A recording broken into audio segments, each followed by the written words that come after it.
I'm Bo Maddox. I'm Robert Ortegon. And I'm Chazz Raab. And this is Collateral Cinema.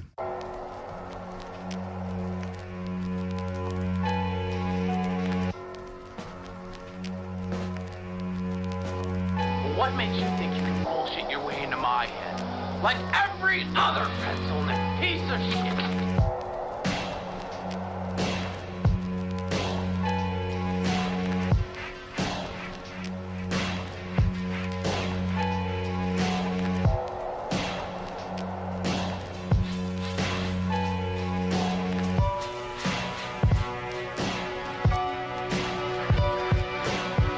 Welcome to Collateral Cinema, the only movie podcast that matters, where we focus on good movies, bad movies, and everything else in between in the world of cinema. We're podcasting straight from somewhere in South Texas, and yes, my friends, this is a 420 friendly podcast.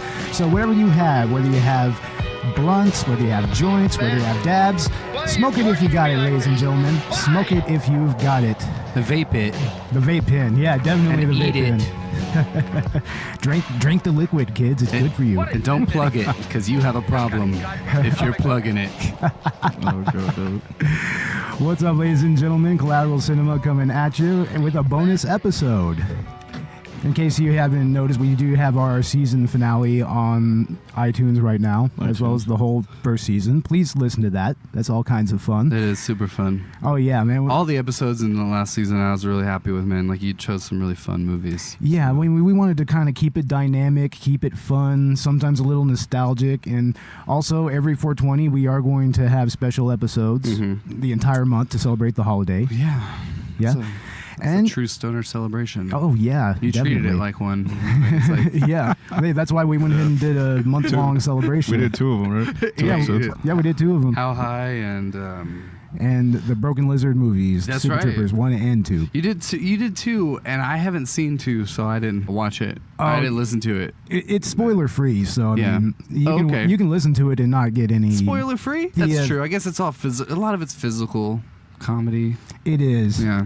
Yeah, certainly. Like, we watched it in the theater, right, Robert? Yeah, it was hilarious. Oh, Okay, man, it was good. great. You know, that's another thing. I haven't heard shit about it. Lived Like, up that to was the a big- original. I Oh, mean, man, we pretty saw it first run, 420. Nice. Very cool. Oh, Very yeah, cool. definitely. Well, I'll have to check that out on my way home. So, yeah, ladies and gentlemen, we are here talking with Chazz Raab from the Trial by Error Variety Show podcast. Chazz, why don't you go ahead and tell us what your podcast is about and what you do there? Music. Oh, yeah. I talk. Music and I talking. listen to music. Yeah, Simple. No, it's all about getting people that have made really good music out into the open, because I guess they came from really just having a band for so long and not really, working really hard, putting hundreds and hundreds of hours in, building relationships with other members. Yeah. And playing tons of shows, not really wanting payback, but just some sort of building of a fan base and only really staying local. Yeah. And I understand there's distribution everywhere, Reverb Nation and stuff like that. SoundCloud and all that stuff. Yeah, but you always, as you're loading your stuff up there, you kind of have that seed in your mind, like, I hope somebody finds this, Yeah. And so I'm that You're the somebody that finds it. person that comes in and with that seed of hope, and I find it and I say, this is cool, do you want to talk about it? And that's Yeah, pretty much it. definitely. And then anybody that wants to hear that and learn about that band can do that all in one place. Right on. And you can find Trial by Error on iTunes and wherever else you get your podcasts. Right? iHeartRadio. iHeartRadio. Oh, y'all are on iHeartRadio? Yeah, but not Spotify, because we're not airing our original content. Really? Yeah. But what I've done is any bands that are on Spotify, I've made a huge playlist. Oh, okay. So all I gotta do is follow me, Chaznik Raab, actually ChazNik Chaznik. RAAB. My social security is. That's right. You're going to give us all your fucking information. But yeah, for real, there's a playlist of any band that we've had on there, all of their albums in their entirety. That's great. So hit right shuffle, and you don't have to hear my voice ever.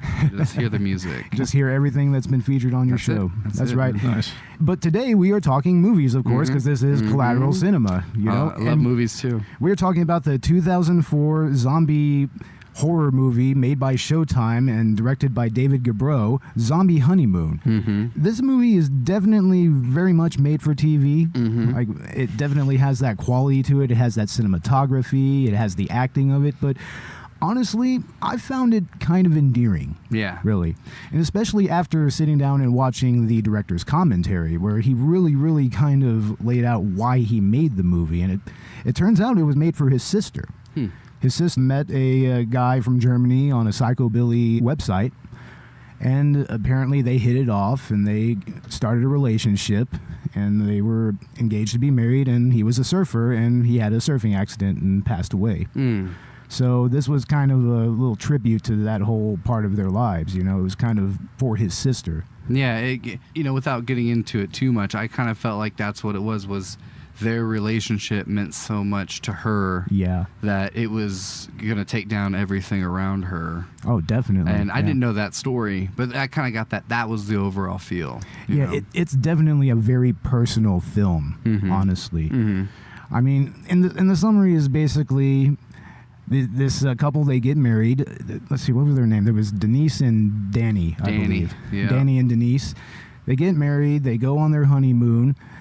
They're out on the beach, and this zombie comes, pukes in Danny's mouth. Ocean, right by the ocean, yeah. Just comes out of the ocean. Totally a Lucio Fulci thing, by the way. Yeah, they've been out there all day. Yeah. But, it's like when you stick your toes in the sand and you're trying to find a little crab or something.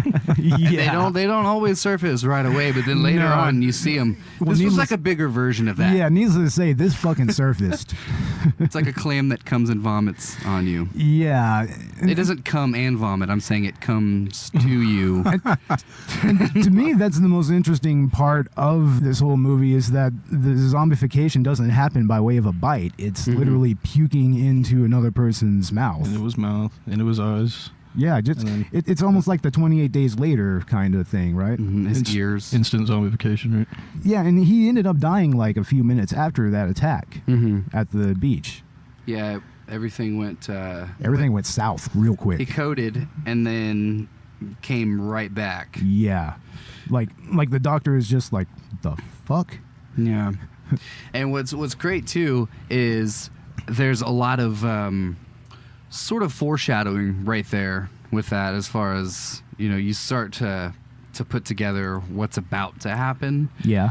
And then of course we'll get into it yeah, we definitely. start getting when everything starts to make a little more sense. But. Yeah, well, I mean, after the attack and after he comes back, he starts exhibiting some odd behaviors. He starts feeling a lot more hungry. He starts to look and feel a lot more sluggish, and then eventually he just starts attacking people, straight up. The mailman is the first one. Yeah, the that very he takes first out. one. He's really insatiable, but also Denise is enabling him because very she much witnesses what she thinks is the first instance. Yeah.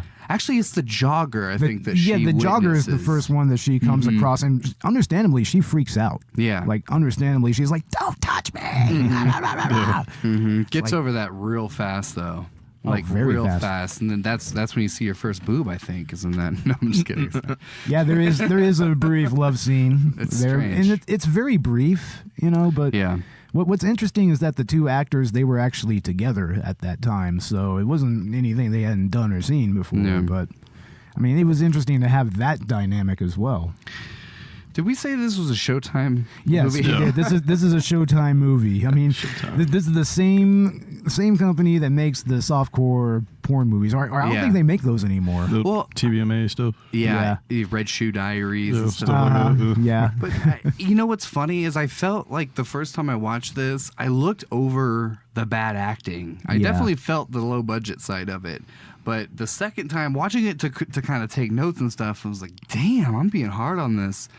And so, I had to get back into that mindset. Yeah, exactly. And, but back into the story, I really noticed that this was going to be one of those sort of romance in the way that you would do anything for your lover. Oh, definitely.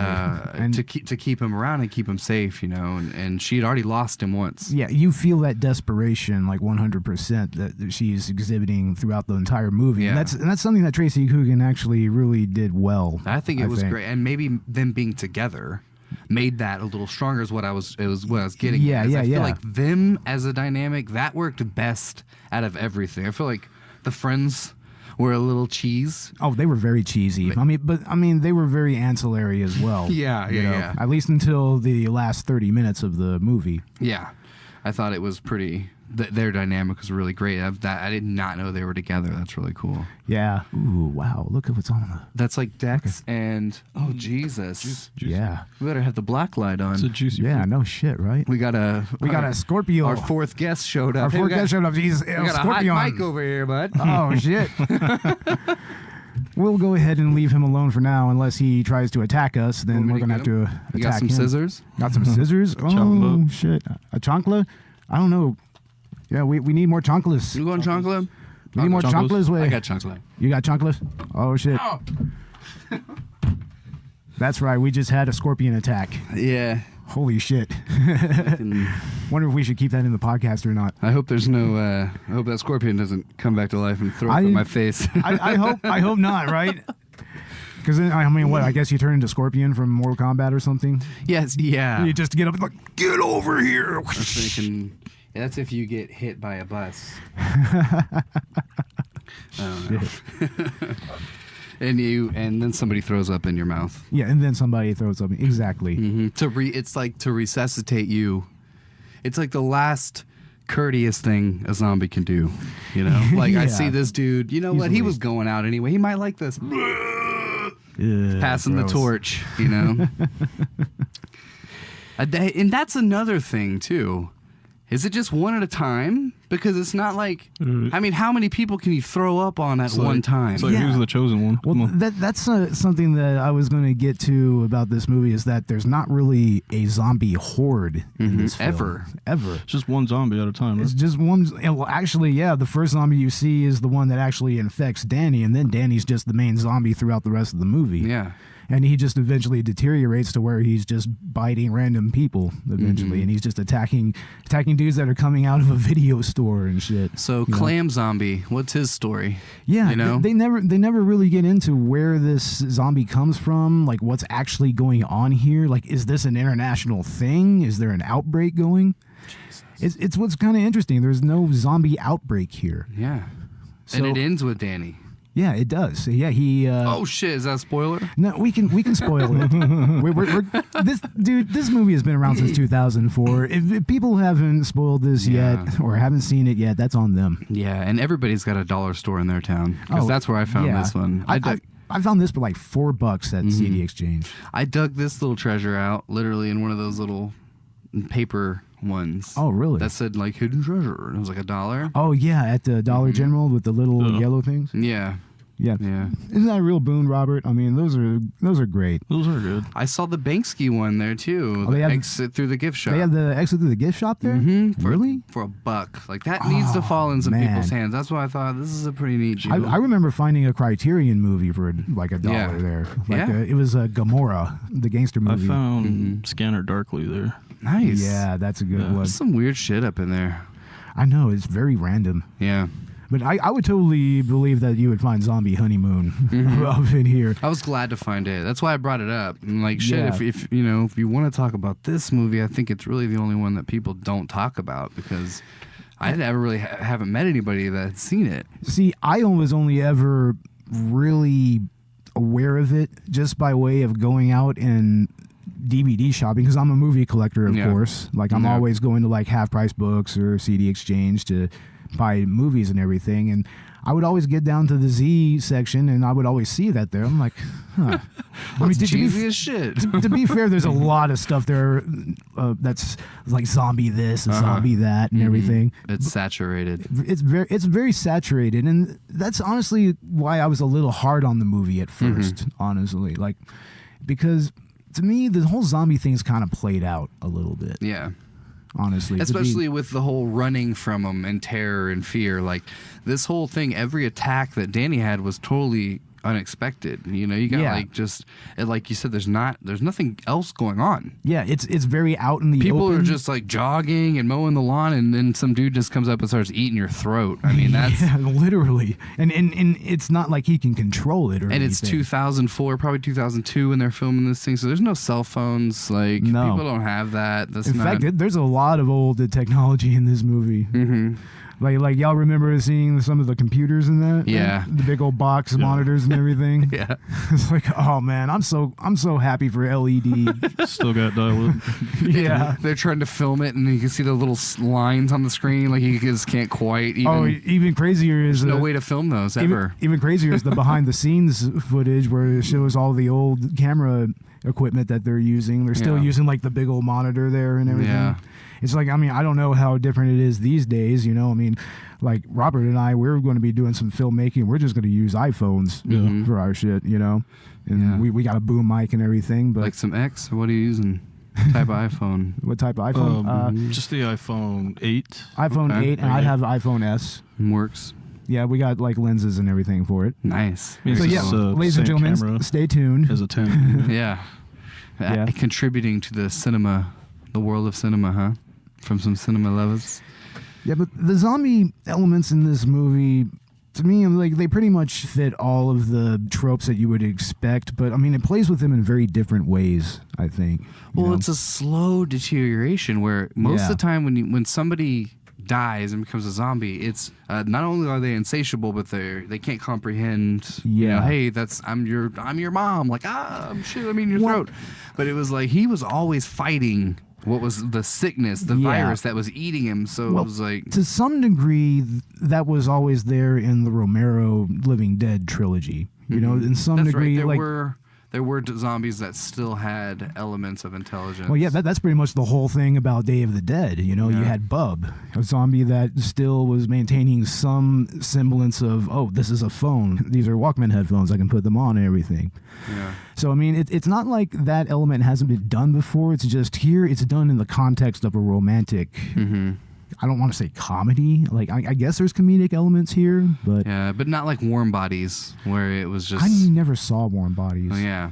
This was obviously predated that. Yeah, and that's one of the things that I thought was interesting was like, well, wait, isn't this essentially Warm Bodies? Yeah, then I'm like, wait, this is before Warm Bodies. But Warm Bodies had a lot more comedy and a lot of CGI. Yeah. And it was almost like... Final Destination. I'm thinking Shaun of the Dead, you know, at that time. Yeah, that's Shaun one of of the the Dead. best zombie movie that's ever the made. Best zombie comedy ever. Zombie rom-com ever. It has to be, man. It's just so that everything is there. Plus, I mean, Edgar Wright. Terror, gore, you know, humor, and you know they're just trying to get to the Winchester. Suspense. You know? To write it all out. And then it's get like, the fuck out of the Winchester. Yeah. Oh man, that's definitely going to be a future episode. I mean, Shaun of the Dead is definitely a favorite of mine, and Halloween's coming up. Yeah, Halloween is coming up. You can't oversaturate it with the zombies, though. But how do you feel about the actual romantic comedy elements of this movie, and how do you think that stands? I think the comedy in really contrast to the zombies. The comedy didn't really do very good in here. I mean, I'm glad for it because it moves slow enough as it was, and I'm not so much a drama person, and the filmography wouldn't have carried it if it was just a full drama. So I did kind of like appreciate there was a little bit of like punk rock in it. Oh, that was great. Yeah. And there was things that even when he was trying to like hold in what he was doing, that kind of they did a good job in that, and the friends being unaware and stuff like that made it a little more comedic. When it boils down to it, this is definitely the character Denise's film, though. Yeah. I mean, she's the one who has to deal with everything that's happening with Danny, and she has to deal with the consequences of it, and the consequence of her staying with him. It's like True Romance, kind of. Yeah, in a way, it That's is. what I mean. That relationship is more important to her than anything. Yeah, so she's willing to just put all of herself into it. Everyone dies. Yeah, even her friends, man. Everyone she loves and loves her even the goddamn is dead. Even the goddamn cop that they introduce in the movie, like, he gets killed. Yeah. I feel like he really was just... He didn't have warrants. You know what I mean? No, he didn't have any more to go in there. He shouldn't have been snooping the way he did. He probably would... Just fishing, right? Pretty much. You know, pretty much, right? And that case never would have gone through. No. He didn't have a warrant. You know, what was he thinking? What was he going to do? No matter what he stopped, yeah, he didn't have the right paperwork. Come on, this is still America in 2004. And in the end, it's still an extraordinary circumstance where you're dealing with a literal fucking zombie. Yeah. You know, it's like, I mean, how would cops really deal with that other than just shoot them and ask questions later? Yeah, we all saw what happened in Florida with the bath salts. Oh, Lord. There was a lot of bullets flying back then. I would not doubt that. I mean, he was eating a face. Yeah. It's like, Jesus Christ. Yeah. It was messy. Very messy. It's like, that's why I was just like, bath salts, no thank you. I mean, the spice stuff was bad enough. It was bad enough. The K2. Fuck that shit. Oh, dude. Stank, that man. That noise. stuff stank. Anyway, so... K2 and Cloud 9 stuff. Yeah. Cloud 9, fuck K2, that, dude. stuff will fuck you up. That's the closest thing we have to an actual zombie episode, though. Yeah, it really is. Honestly, I mean, in real life. there were some people that dropped out during that phase. Yeah, definitely. And if you dropped out on the spice, somebody with bath salts would come around and eat you. So it was a dangerous time to be experimenting with alternative drugs Over the from counter. Over the counter. Yeah, not a good time. Yeah. Smoke the weed, people. Smoke the weed. No. But the actors in this movie, Tracy Coogan and Graham Sibley, I mean, once again, they were actually together in this movie, and that really did influence the overall vibe of this movie in so many different ways, I think. Yeah. And especially with the very deeply personal story that was behind the actual creation of the movie. Like, I mean, I kind of felt having two people that were actually dating at the time, that was, like, very, very important, really. And that, if I was the director, that's what I would have gone with as well. Oh, it was a great choice. Yeah. It definitely, knowing that now, I give props because that relationship is what carried this movie. You're right. Everything else, the zombie, all of that, even at this time, has been saturated. But what made it stand out was, you know, he tried really hard to not eat his friends for her. Yeah. And she tried really hard to get all the blood out of the grout every time he brought somebody home. Exactly. I mean, her hands have got to be just raw from the bleach and the scrubbing and the blisters. The director said that was kind of on purpose. It was to kind of inject that bit of domesticity into the whole thing. You know, it's great. It really emphasized again on the level that she was willing to take it. Yeah. Because it wasn't like, all right, let's just kill him and bury him in the backyard. Like, it was like, we need to protect you. Like, you need to do this here. And we need to, dispose of this properly. Not knowing when it's ever going to end. Yeah, I mean, for all she knows, I mean, could have gone any different way. Zombies really. live forever. Yeah, they do. You know? More or less. And they will. Yeah, I mean, they're just going gonna keep feeding them. Yeah, they're just gonna keep eating and eating and eating and eating. I mean, they're do zombies ever die even if they stop eating? I think that if they were in a particular region that was maybe very, very cold or very, very hot, they could probably eventually deteriorate enough to where they won't hurt anybody and they'll just eventually rot away. Because you have to remember, a zombie is still a corpse. Yeah. I mean, it's still a corpse you're talking about. And corpses, they're still human bodies, and human bodies can only react to certain environments in certain ways. Yeah, but what I don't understand about the contradictory part of zombie is their flesh starts melting, all this other stuff, but somehow their brain is still functioning. Mm-hmm. But the brain is only supported by blood. Yeah. And if the blood's like not here, like you can see through the chest, and that's clearly a way for all the blood to go out. Well, if you're an Italian zombie movie director, you just use voodoo. Like in Volti's Zombie or in Zombie Holocaust and this or whatever. Feels more like a curse. Yeah, it feels more like a curse, but it still has that biological element to it, by way of the puking.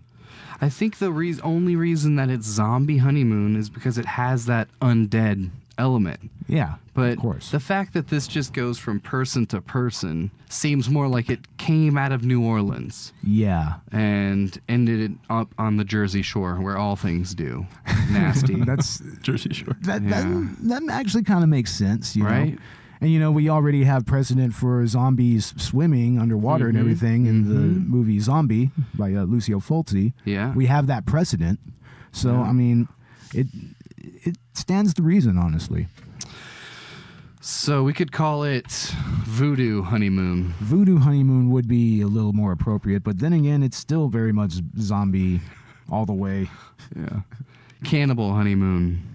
Voodoo Cannibal Honeymoon. It didn't work, so they just went with Zombie Honeymoon. Yeah. Yeah. I don't even think zombie even comes up. No, they don't really say the word zombie or anything like that. Yeah. At all. Nothing. They don't call him a zombie. They don't. I don't even think they address it. I don't even think they say cannibal. I think it's just like, you like our friends now? We'll cook them up, baby. Whatever you want.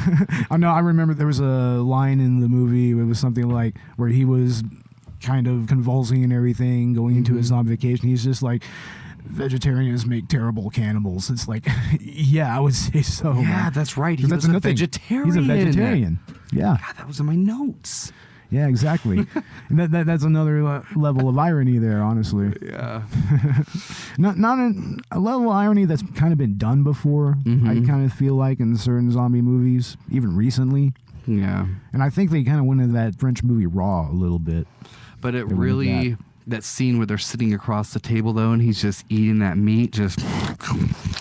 Oh, yeah. And she's just trying so hard to eat her, like, And picking that's around peas, you know? The and- candlelight dinner, you mean? Yeah. Yeah, she has her candlelight dinner. Mm-hmm. And she was like, by God, it's time to have our candlelight And dinner. he's We're on just our honeymoon. fucking dripping in blood and chewing the meat, and the camera's just getting closer Well, and closer. The interesting thing about that is before that, she finds him playing the arcade game that's in the living room. Yeah. Which is interesting because he still has that motivation to try to keep some semblance of his humanity. But he's video cheating, games. though. He's trying to tilt it. You know what I mean? Yeah. Like, he's cheating a little. He's bumping up against it. Like, that would have been going off. But Bastard. I felt like they really brought it home with all the frustration she's had, all that she's put up with, really amplified just like 1,000-fold when he's just sitting there eating that candlelight dinner. Like, Yeah. this is what you really want? You know, like, this is what you really seriously. want every day. Because a dude who smacks, like, just you know what I mean? Yeah, but Yeah, that nonetheless, shit. Yeah. the mess that's happening at the end of that table, you know? Like, it's not God. just like, hey, honey, could you just, you know?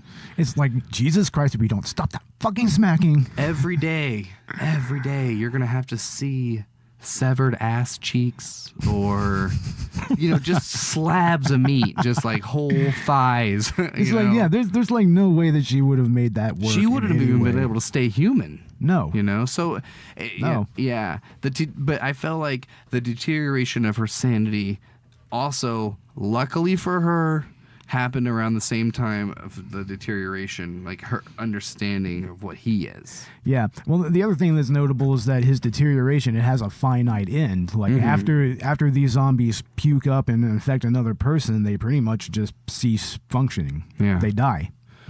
And and to be able to have any semblance of consciousness at that very end is remarkable. Yeah, and, yeah. You know, and I think that's, you know, where love comes in here. The surfer, nobody loved him. He had Exactly. hate in his heart. And you can't have hate in your heart and be a zombie. No. Because then the curse will carry on. That's what Goddamn. breaks the voodoo curse. Exactly. Love breaks the True voodoo love. curse. It's a goddamn Disney Showtime collaboration. Fucking Disney. Oh God. Disney. That's not too far off from what's happening right now with Disney. Yeah, they just bought Showtime. They just I'm just kidding. did they I just was buy like, what? Showtime? Oh my Buy God. everything else. What the fuck? Yeah, Jesus Christ. They bought Star Wars. They bought Marvel. They bought Fake news. almost all of Fox Yeah. now. Yeah. Did they buy Fox? They Yeah, did buy Fox. They did. Yeah, they now own the goddamn X-Men and Deadpool franchises. Oh, Deadpool. Great one. Deadpool 2? I still haven't seen Deadpool 2. I have Deadpool 1. Yeah. First one was great. Second one, I thought the Deadpool was better in the second one. Yeah. However, the character that they decided to use as their like plot character, Yeah. they could have done better. Oh, I see. That was weak as fuck. But Damn. the Deadpool stuff was great, dude. The comedy in this one is over the top good. So yeah, we definitely have a good review for Deadpool 2. It sucked. I hated it. It sucked. God damn it. Damn it, Ryan Reynolds. Yeah. I only like Ryan Reynolds. You know, they said that they almost didn't choose him because he's too pretty. Really? Yeah, because it's hard for people trust comedy if they're too pretty, you know. But he's in a mask most of the time in that movie, and even when he doesn't have his mask on, he's all That's why they really had to mutilate him. Jesus to Christ. give him ugly. And there's isn't that what Deadpool's character looks like underneath the mask anyway? It is. So that's why it was okay. He went through. Wow. But there is a scene where you see Orion. Ooh, really? You see him. He walks through the Damn it. pearly wall there. And God damn. yeah. Well, anyway. Just for a second, you see his beautiful face. No, I'm just kidding. Oh, wow. Beautiful face. Oh, you're funny as shit, dude. Ruin the whole movie. Ruin the whole fucking movie. Yeah, let's just spoil the whole thing, why don't you, man? Jesus Christ. All right, back on track. Yeah. Back to the honeymoon, people. Yeah. Even though this movie is very much a made-for-TV, made-for-Showtime movie, there are some interesting themes in here. I mean, the director really did try to add his cinematic flair the best he could. Like, even in the director's commentary, he said, like, oh, I mean, this scene is referencing Romero, and this scene is referencing, like, French New Wave, like Truffaut and, you know, Godard and all that. You know, and there are some actual thematic elements in this movie, like themes of loss and what it means to die, for one. Like that's really a big part of it. It's about what it means to actually go through the process of dying. The whole process is there. Yeah, exactly. You know? And that's her losing him that one time and feeling she was running from that the entire time. Exactly. And it just took her longer and longer to go through that process. Yeah, that's what's real, man. I mean, in very many ways, I mean, zombie movies, they do kind of touch onto that a little bit. They touch on the matters of death, but in the end, zombie movies are about survival. Yeah. You know? And this is a zombie movie that's very much about death. Mm-hmm. It's very much the antithesis of normal zombie movies. Yeah. You know? Other than not having the horde or the infection by bite or anything like that. That's the other way that they kind of turn this on its head. Mm-hmm. You know? Which I can totally respect that.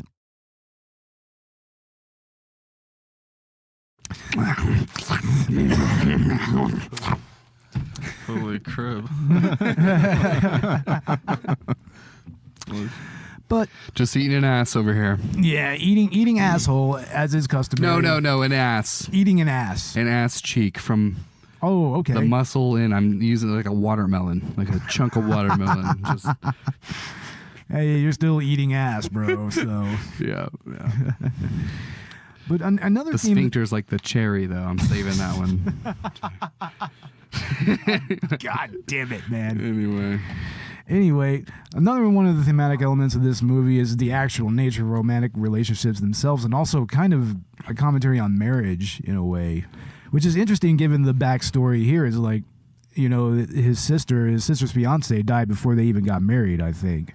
yeah. So I'm kind of wondering, you know, what is this really saying about romantic relationships and marriage in general? It's trying to say something here, you know. There's a Louis C.K. bit that kind of ties into this. I feel like where he's talking about being off of the food chain. Oh, I see. And he's saying one of the few luxuries we have as humans now that we're off the food chain is we get to die peacefully in our beds and like, I love you. You know, everybody's surrounding us. I don't want to kill the bit. Wow, that's very enlightening given but everything events. else and everything else in the animal kingdom dies by getting their face eaten off, you know? And so this just kind of like crosses that where it's like you still have this human luxury of being able to mourn and say goodbye to this person who you know is dying. However, now you're taken back to the food chain where now humans are on the food chain when this dude's around. Yeah, that's right. So some people have that luxury and some people, you know, die while jogging. Yeah, exactly. So there's a lot of ways you deal with death in this movie and way people's die in particular. Definitely. Now, how do you think that relates to the actual nature of romantic relationships? Well, that's what I mean is if you're also another part of that bit is the luckiest, maybe not that bit, but another thing he says is the luckiest thing that you could ever have in love is getting to be with that person. You get to meet him in high school and you get to live to be 100. Wow. That's it. One of you is going to die first.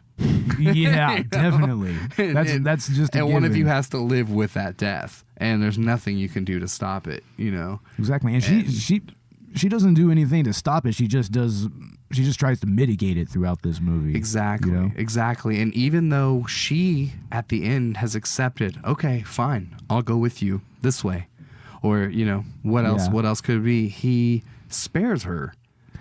He knows that even though all of this has happened beyond it, you know, she has a life, and in a way, it does kind of feel like she's trying to commit suicide. Because you know, obviously this has driven her mad. You know, definitely. I mean, seeing all that death and carnage caused by her everybody she husband, loves, and by she's someone protecting him. someone that she loves, Yes. that she's supposed to spend the rest of her life with, go to Portugal with. Which is another big thing. Like, that's coming from real life as well. The whole Portugal angle. Like, that came from the actual real life story. The director's sister and her fiance were supposed to move to Portugal. Mm-hmm.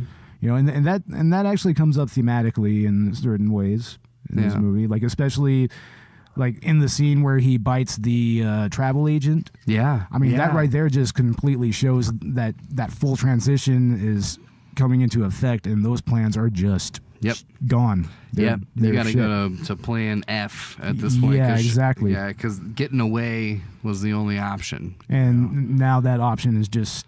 Was he going to eat the pilot? You know? Yeah, exactly. That option is becoming less and less viable as it goes along.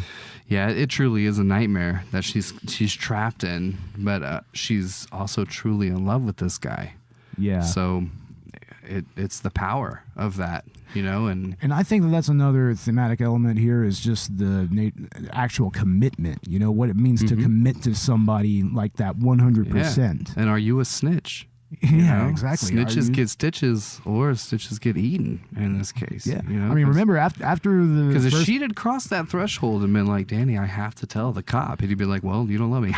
You know, like exactly. Yeah. He spared her because he totally believed it. Like, she did good in that regard. That's actually a good way of looking at it.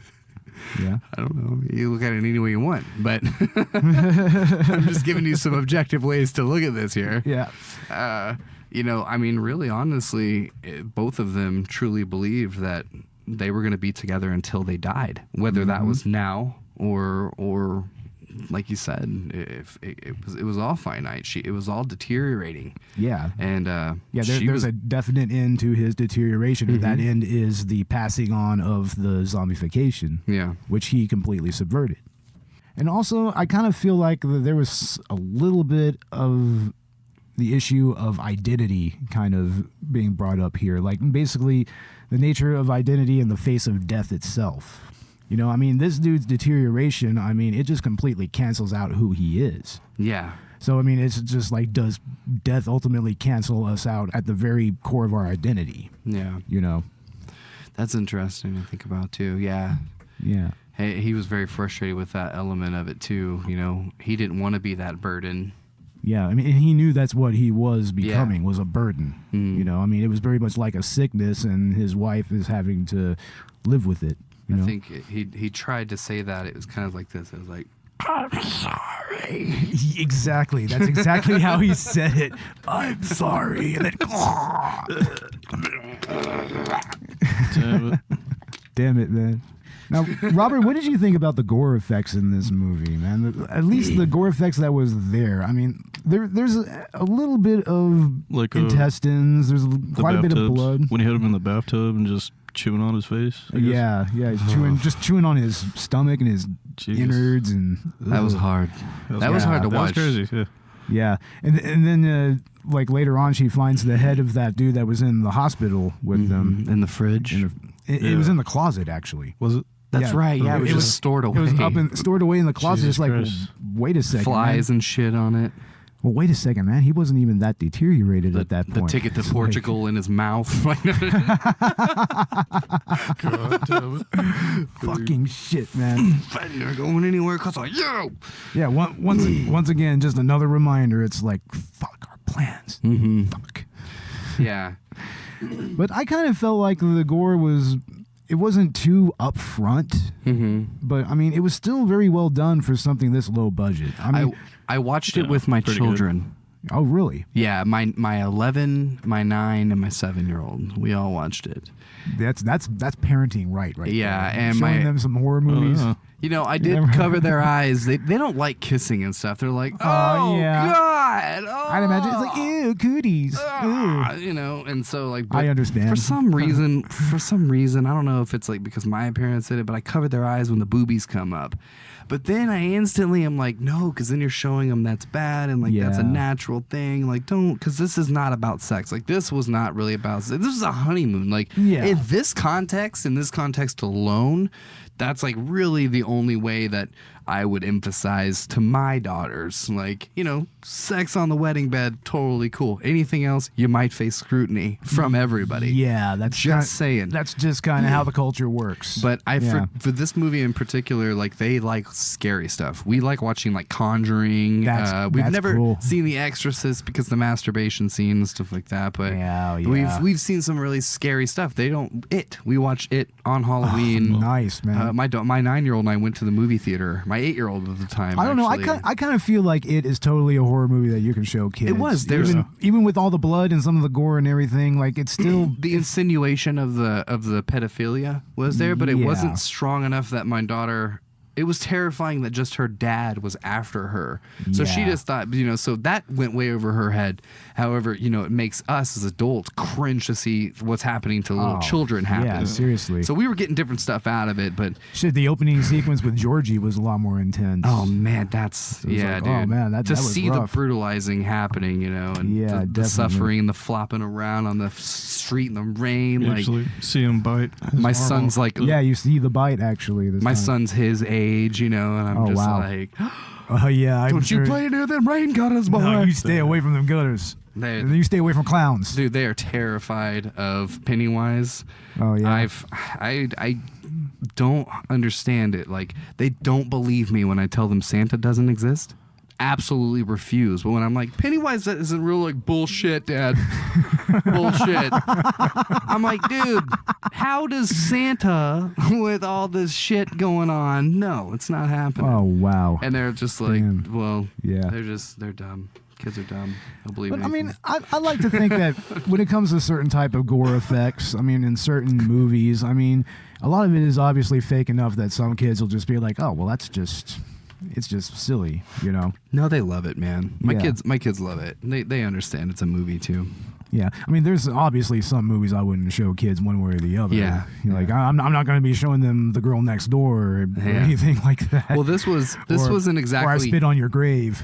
I wouldn't say this is a kid-friendly movie per se, but if you are those parents that your kids are like desensitized from years of video games, then you can probably Zombie Honeymoon get away with it. That's another good point. Is like most of these kids already played Resident Evil, probably. Exactly. We love zombies. The Black Ops offshoot there. We've played all the new ones with like Paul Rubens and Freddie Prinze Jr., Seth Green. They all voice it in there. Oh no, really? Yeah, it's some great stuff, man. That's awesome. It takes you back to the 80s. It's all decade-based stuff. So you go That's what's up. to a theme park in the 80s, and then you go to New York in the 70s, and it's all like funky disco. That sounds like fun, right? Yeah, that's pretty cool. Yeah, and then you actually end up like fighting Satan, so that's pretty cool too. Dude. Yeah, dude. I would fight Satan. You go back to the source of the evil, the curse from the voodoo.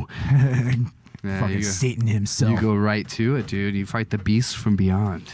That's awesome. And Paul Rubens is like making sacrifices and doing all this shit. It's dope, dude. It's really damn, dude. Yeah, he plays Willard Wyler, who is like this.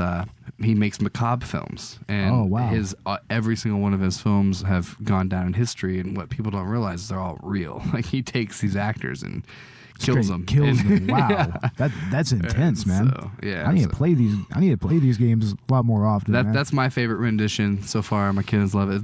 We love the Easter eggs. You know? Oh, nice. So I think we'd live very well in a Ready Player One world. I'm trying to prepare them for that. We're not really preppers. Yeah. We're not preppers at our house, but I'm just like, guys, VR is where it's going to be, and this world is going to be demolished, and there's just going to be like parking lots and and then there's just going to be giant the Wired. pyramids where we rewrite history. You know how it goes. I think it's just going to be Serial Experiments Lane. That's what it's going to be. It's going to be the anime Serial Experiments Lane. Yeah, like straight up. But anyway, did we cover this movie? I think we kind of sort of covered this movie. I think like we were talking about the gore effects in this movie. Yeah, I was impressed with it. I was. I think that it was pretty straightforward for a movie of this budget. Mm-hmm. You know? They put it into the gore. Yeah, definitely. They paid the actors less. Like Robert, you tend to watch a lot of good low budget movies with lots of gore effects. I'm a big fan. Like where do you think that stood up to some of the movies in your collection? It's right up there. Definitely. You know, with the that Halloween night. You know what I mean? Yeah. I don't know if you've seen stuff like that. I don't think I've seen Halloween Night. Who made that again? Which company? I forgot. Was that Asylum that made that? Asylum, dude. I'm trying to think of that all night. Asylum film. Yeah. Horrors, dude, is great. You know, Asylum, they make a lot of the mockbusters and everything. Yeah. Didn't they make like a mock Terminator movie or something? Yeah, like a mock Transformers and all this shit. Yeah, man. Honestly, Killer Calls or something. It's pretty much its own genre, man. Wow. Like they pretty much just make mockbusters of all these different movies that are out that. there. It's hilarious, honestly. Awesome. Good stuff. And I think that they're the ones that released Sharknado, right? Yeah, Sharknado. Oh, that makes sense. Yeah, They've come a long way. Yeah, they just released like the last Sharknado not too long ago, I think. What, 8 or 8 or 9, I think. no way? I guessed. Yeah, there's so many of those. I think I stopped at 3. My kids have probably seen them all, though. Is that okay? I can't stand it. I see them watching it, and I'm like, sure, whatever. Sharks eating people from tornadoes. In a tornado, why not? How Fuck it, realistic? why not? Are my kids going to be scared every rainstorm? No, you know. No, it's like, come on now. That just drains credulity in every way, shape, and form. Yeah. But yeah, we do definitely love low budget movies like this on this show, and we definitely want to start bringing some more on. I want Robert to start bringing some more of those into bring the whole collection. Yeah. Mm-hmm. Yeah, bring that collection. I want to start seeing some of those little cheap movies that you see at Walmart for $5. Well, let me know, dude. I'd love to come back and y'all let me know what you're watching, and I'll take some notes and come back. Oh, definitely, dude. That'd be fun. I love movies too. Fuck yeah, man. We all love movies, man. Definitely get until we don't, until we just hate fucking bad movies. There's a time where I honestly don't put on screens and I just listen to podcasts or audiobooks. I'll go Same months here. like that. Same here. And when I finally do get back on, I get excited about watching old shit. Like I'm like, man, I want to watch the old King Kong, like the first, from the 30s. Oh, that's a great movie. I love that movie. But it always sparks a love for something new. Like, well, fuck, now I gotta watch the Peter Jackson version, like, to compare. So that means that you know a little bit about what makes a good quality movie. So what do you think about the actual quality of this movie, of Zombie Honeymoon, overall? I would give it 3.5 out of 5 stars. Yeah, that's pretty much our standard measurement for movies. That's our rating system. Right? I mean, that's kind of how it is everywhere. 3 out of 5, or 3.5 out of 5. That's pretty much what I would give this. This is definitely... There's a lot there that kept me watching. This is a solid 3 for me. Like, especially at the second time when I watched it with the director's commentary. Mm-hmm. Like, that actually gave me a little more respect for what the director was trying to go for. And I kind of feel like if he would have had, like, a little bit more money... Mm-hmm. Like, he probably could have made a really immersive and atmospheric movie. Yeah. Because he was trying to go for atmosphere here in certain elements, but, I mean, it was just, the cinematography was working against him there a little bit. And this was before GoPros. Yeah. And there was a lot of stuff in cars, like a lot of running, a lot of moving, so it was like a camera in the side seat. Yeah. And so I felt like this movie, at first glance, it's not, the budget maybe... But really, honestly, the romance of it, the idea of it, it kept me captivated just on that. And there's always bad actors in something, But I really don't think that these actors were just bad. They just really worked with what they had. Yeah, exactly. And that's really what it is. And most of the time, you just see... I feel like the friend had like an accent, and he was trying to sound like he was from California, but he was like Swedish. Yeah. Right? Something there was like times that. where it was like, hey, bro... Hey, or Canadian. Or Canadian or something like that. Holy shit. Right? He's like trying to sound, he's like, yeah, man, we're going down to the surf, bro. I'm like, dude, where are you, Milwaukee? Like, where is this accent? It's like, come on, man. I think that this was filmed in New Jersey. Was it? I don't know. This is a movie that was filmed in New Jersey, I think. I saw that on some of the behind the scenes. There was a lot of that in Jersey Shore. Yeah, the Jersey Shore and stuff. Definitely had a little bit of a Jersey vibe to them. That doesn't mean that's where the actors are from. No, You know, of course not. I didn't get any of that. Yeah, it doesn't seem like a typically Jersey film. Yeah. If there is such a thing. You know, I don't know, Robert, is there such a thing as an atypically Jersey film? I think so, yeah. Yeah. Any of the mob movies? There's a lot of stuff I happening think down so. there. I think that there's some movies from New Jersey that... Isn't My Cousin Vinny from New Jersey? I haven't seen that one. I haven't seen My Cousin Vinny in ages. Joe Pesci here too. And Joe Pesci, yeah. And pay him a nickel to say a word funny. Yeah. But I mean, what do y'all think about the actual script for this movie, the actual story itself? I mean, it was definitely cohesive, and we went over some of the thematic elements earlier. Just structurally speaking, what do y'all think? I thought it was good. I didn't think it was too heavy. Yeah, I mean, it was definitely evocative of the personal nature that he was trying to put in the movie. You know, There was a lot of silence too. Yeah, that's true. Which is risky. Definitely. You know? I mean, in silence it can because be you have misused. to rely just on the physical element of the acting.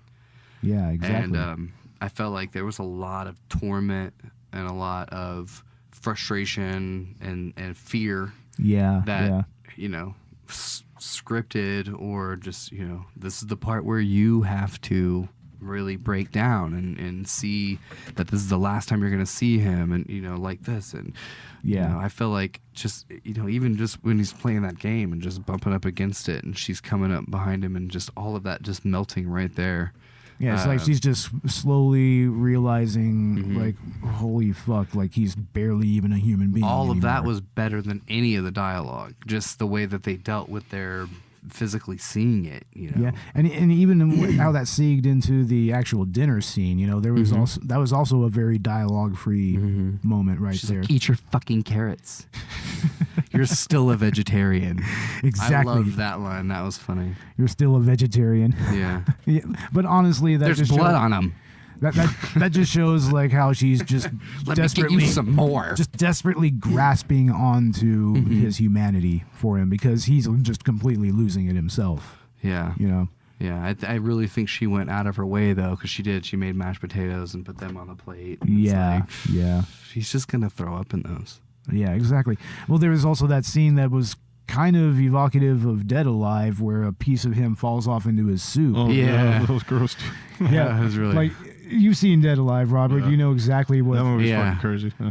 Yeah, that movie that's a zombie movie we need to do. I've seen that one. Yeah, that's a good one. Oh, I love Dead Alive. Yeah, that's. I have the full unrated version of that. That is so much fun. Yeah. That is a fun movie. You see some guts come alive. Yeah. It's like fuck Yeah, yeah, a better man. budget in that one. And I think that the directing and everything in this movie was pretty solid. I mean, Dave Gebroe did it all. Dave Gebroe, yeah, he did it all. What has he done since? Well, his first movie, I think it was called something like The Homeboy or something like that. Did I this think that's what become a it's cult called. classic? I'm not really sure if Like it's on a cult. the way they pitch it on the front, like sure to become a cult classic. Like I really? don't think so. Like on here, I see that there's a Did we miss quote the by train? there's a quote by Ken Russell. He says it gave me nightmares and made me wake up screaming. It's like, dude, you made Altered States. You made The Devils. It's like seriously. It's like this is an okay movie. I'm still standing by it's a solid 3, maybe a 3.5. But was he talking about his own movie there, and they just threw that on? I really don't know because that does seem like a pretty incongruous quote right It there. does. Or do they just pay these people to say this shit?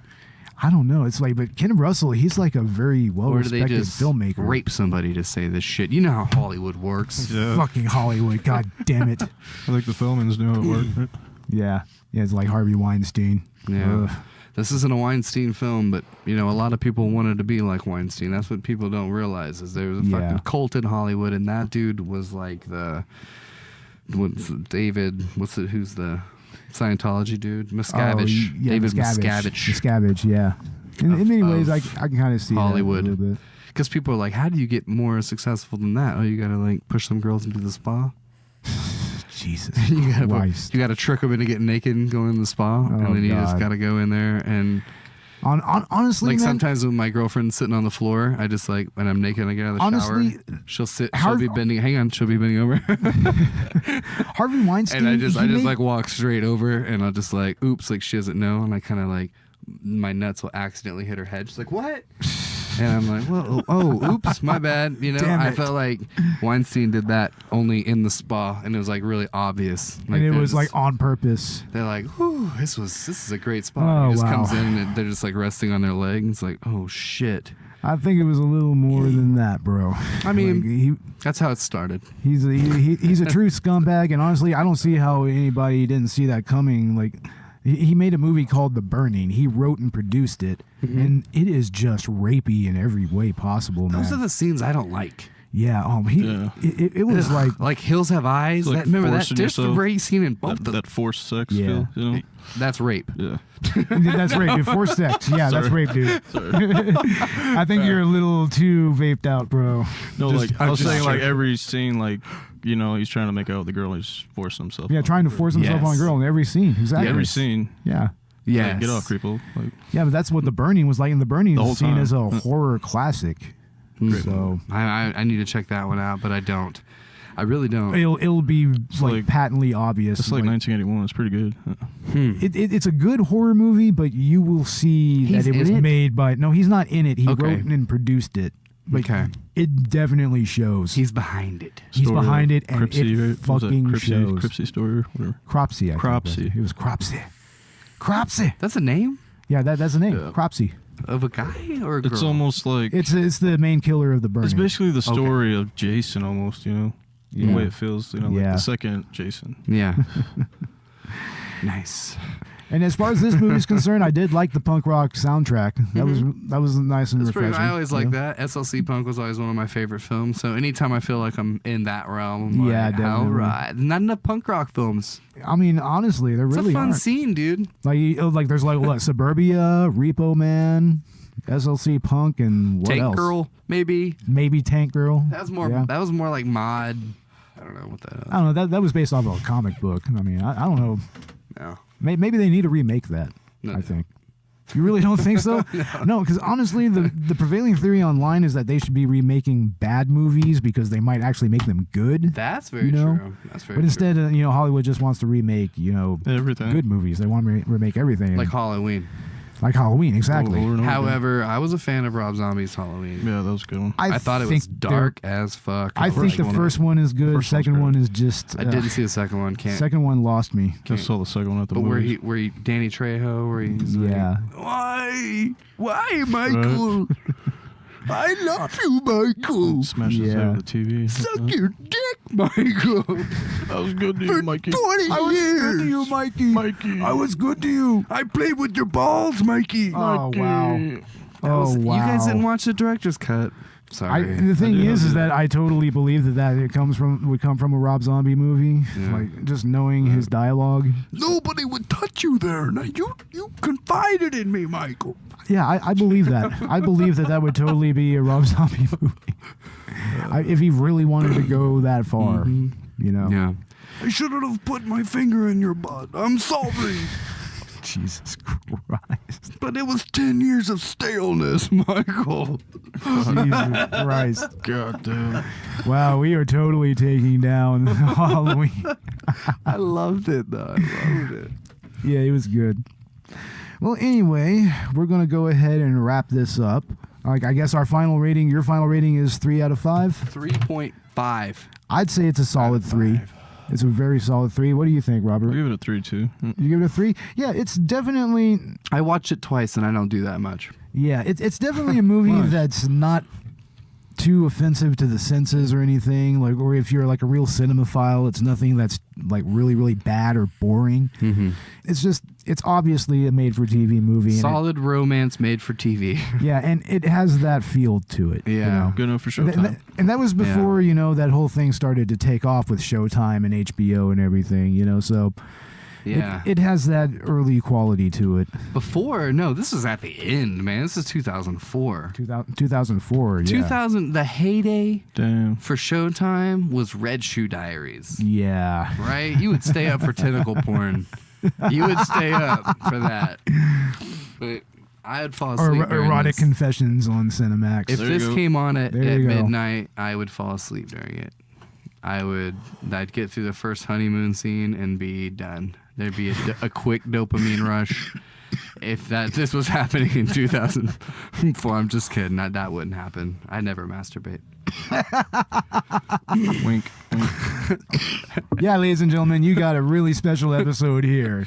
Mr. Chazz Raab. Yeah. Trial by Air. Look me up on Spotify. I got playlists of all the bands that have been on Trial by Air uninterrupted. If you want to listen to get to know the bands that are making that music, what we do is kind of similar to this. We just break down what they're doing, Exactly. only in a very non-noted way. I have no idea. I listen to the bands. I only know where they're from usually.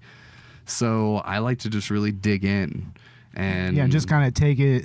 You just take it as it is and just kind of interpret it as you hear it. Yeah, and there's so many bands out there that have never seen a worldwide stage before, Exactly. and Yeah, we're their exactly. first interview. And that's what's so cool about it, in my opinion, is this is a document for them to look back on, if they keep going in 10 years, hey, remember that first interview we did? It's all right here with that first EP. And Yeah, it's just a and little it'll piece be of, out there on iTunes and everything. exactly. You know? Hopefully it's all still there in an archive or something somewhere. Oh, but I'm sure that it's probably still out there. yeah, but I like to feel as though what we're doing is going to undercut A&R and record producers. Yeah. Not record producers, record execs. I want to be able to give people a chance without having to throw everything into one pot and risk it all. Yeah. They've already come this far. They've made an album. They've put in hundreds of hours of creativity and practice, and they've honed in on their art.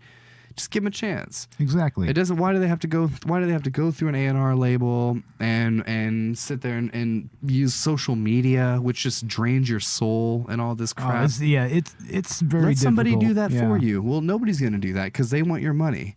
But this is a platform where people can get on and for free, and they can tell exactly why they're making music. They can talk about how hard, or just have fun. Just tell me fun stories about things that have happened to you on tour, or things that have happened while you're making this album, or or anything. Tell me a funny story. Tell me what feels good, and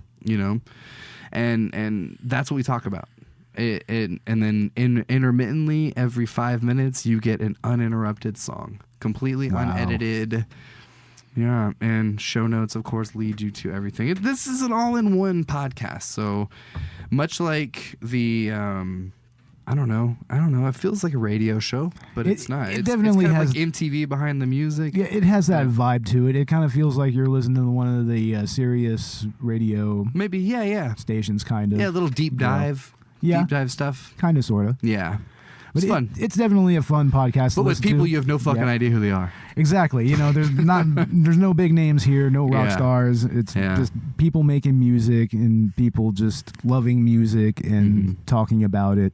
Maybe that'll change all one day. Yeah. The goal, I guess, is 5 years. Bo and I have talked about this, 5 years or 7 years ideally, to be able to get a band on, and 24 hours later that band is ready to hit the road with the money that they've made through iTunes sales and Bandcamp sales, and just by being on your show, because we've turned a huge audience onto this tiny little band that was their Kickstarter. They did one episode of our show, and boom, now they can go on tour and go to those people who donated that $50, that $25. Maybe it's enough to get them to their city, and they can see that band in person. Hell yeah, man. In their lifetime. Yeah. Hell yeah, I definitely recommend checking this show out. And on thank Twitter, you, dude, for letting me come on. I appreciate it. Oh man, it's great having you here. Honestly. Yeah, man. Yeah, it was a lot of fun. Yeah. Cool. Yeah, and you can find you on Twitter, right? At TBE Variety Show. Yep, TBE Variety Show. Trial by Air Variety Show on Instagram. Everywhere else, trialbyairvarietyshow.com, and you can write me at trialbyerrorvarietyshow@gmail.com and submit your band there. Also, there's a Patreon. We won't talk about that. Yeah, we barely bring up our Patreon as well. It's there. It exists. Yeah. But we're not at that level yet, really. I can offer you guys some stickers, but just find me in person. I'll give you some stickers. Yeah, for sure. I don't have much on my Patreon. Yeah, Collateral Cinema doesn't have anything like that just yet, but we're working up to that. And you can find us on Twitter. You can find us on Facebook. You can find us on Spotify. We are on iTunes. We are on Stitcher. We are on Instagram. We are on YouTube. Stitcher. We are on WordPress. We're on Tumblr. We're all over the place, ladies and gentlemen. You're on Tumblr too? Yeah, we're on Tumblr. Yeah. We have a Tumblr. We post straight from Podbean onto Tumblr. Very cool. Yeah. So definitely check us out. Check Trial by Error out. You guys are hit. And yeah, definitely. And check this movie out. It's pretty okay. You can probably find it for about $4 or $5 somewhere, you know. And I think it might even be on Hulu and Amazon Prime and stuff like that. Amazon Prime. I know for a fact it's on Hulu. Cool. Shutter. Yeah. Shutter. Amazon Prime. Well, you should go to your local movie store and buy it from there because those places are closing down fast, and that experience in itself is gonna die out. Yeah, me personally, I live and die by my DVD stores, man. I have to go every couple of weeks. Shout out Entertain Mart, Kerrville. Hell yeah. CE Exchange, y'all. High price books. Right on. Gotta love them. Right on. But yeah, Collateral Cinema is out, ladies and gentlemen. Peace. Bye. Yeah. See you later.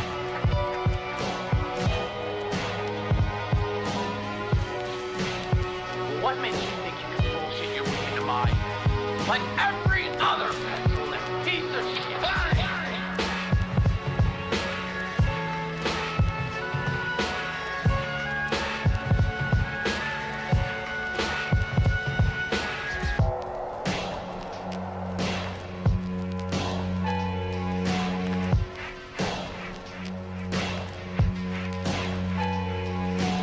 What do you want from us?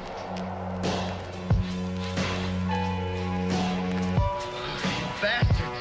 Why are you torturing me like this? Why?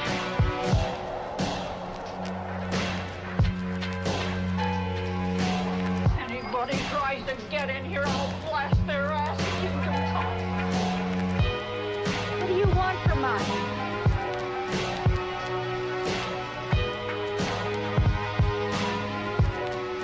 You bastards! Why are you torturing me like this? Why? What is this anyway?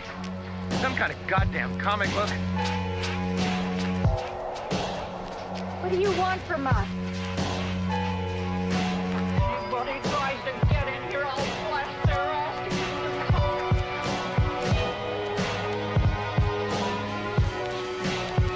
What makes you think you can bullshit your way into my head? Like every other pencil-neck piece of shit.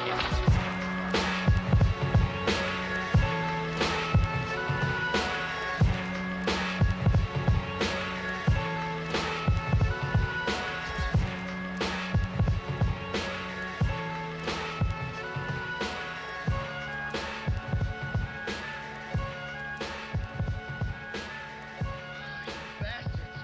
Why are you torturing me like this? Why?